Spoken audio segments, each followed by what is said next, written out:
when you've been in a relationship, amen, I don't care if the relationship is good or the relationship is bad. At some point, you understand that if the relationship is going to be blissful, you get to a point where you realize it has to be mutually beneficial.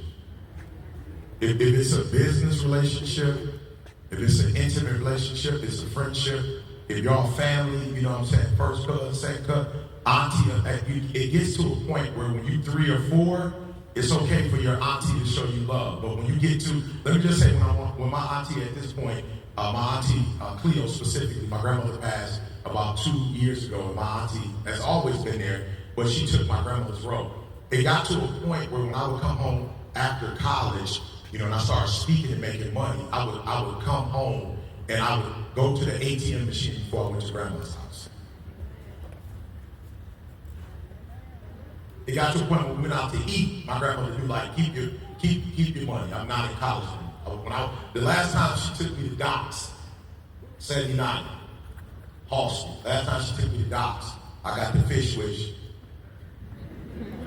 the double fish wish, the lemonade, I got the double fries, amen. But once I started speaking, Grandma never paid for nothing again. Now you gotta understand something. Like I always knew Grandma was, like, not only was she going to pay, she was willing to pay. It made her feel a certain way to be able to continue to take care of me. Especially, I think we had like a special little thing going on because my biological father wasn't in my life. I know my grandma always felt some type of way that he could step up to the plate. And so I always felt like Grandma gave me a little extra something because her son wasn't there for me in the way he should have been. But it got to a point where I let Grandma know, do me a favor, cut that off.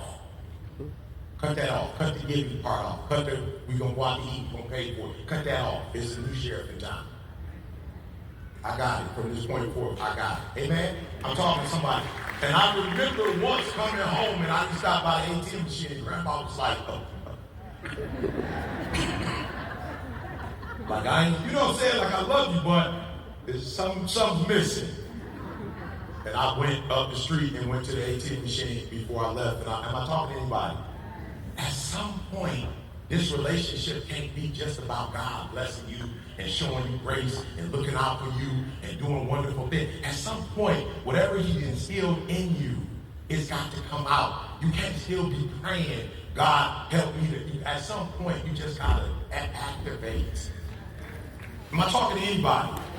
So before I get started, I just want to say, like, God found me. I was homeless, high school dropout. I was listening to a song. Forgive me, y'all. Forgive me. Amen. I grew up, amen, in the 70s. Amen. I grew up in Michigan. I grew up in Motown. So sometimes I still listen to that. And I don't always listen to Yolanda Adams. And Bill Withers, I don't know if you know him, but he said, I listened to a song this week. It was between me and God. He said, use me until you use me up. And I was telling God, I don't know how much longer I have down here on this earth, but use me. Use me. Somebody said the other day, he was like, yo, we in this city, and we going to this city, and we just left Houston yesterday, and we flew here, didn't get into like midnight, got in the room about 12:30, didn't go to sleep till 1 o'clock this morning. And somebody was like, man, you all over the place, you everywhere. I couldn't do that. I said, I know you can't, because I asked him to use me until he used me up.